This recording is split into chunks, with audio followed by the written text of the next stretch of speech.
आणि आता बातमी सविस्तर आहे। छावा संघटनेचे नानासाहेब जावळे हे विखे पाटील यांच्या भेटीला गेलेले आहेत। मराठा आरक्षणाच्या अनुषंगाने विखे पाटील यांची भेट घेतल्याची माहिती आहे।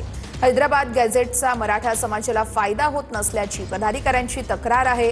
छत्रपती संभाजीनगरच्या हॉटेल रामामध्ये मोठ्या संख्येने पदाधिकारी एकत्र जमलेले आहेत।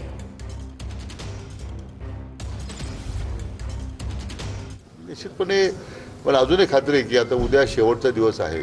काँग्रेस पक्ष निश्चितपणे माघार घेईल अशी मला खात्री आहे। अशी चर्चा पण आली की राष्ट्रवादी देखील काँग्रेससोबत बोलणी पडली, ते त्यांच्यासोबत बोलूच शकले नाही किंवा त्या संदर्भात त्यांनी चर्चाच केली नाही। याची कल्पना मला नाही, कारण मी छोटी त्या विधानसभा मतदारसंघामध्ये माझा काही फारसा संबंध नाही आहे। आता स्थानिक पातळीवर काय घडलं काय नाही, पण आता मला वाटतं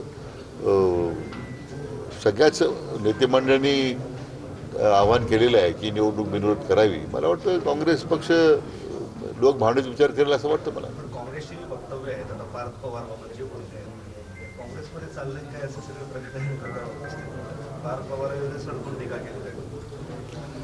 मी म्हटलं ना की पक्षाच्या नेतृत्वापासून शेवटी जी संदिग्धता नेहमीच होते, कोणत्याही विषयामध्ये गांभीर्य नसलेला तो आता पक्षाची प्रतिमा काँग्रेस पक्षाची झालेली आहे, हे मात्र दुर्दैव आहे।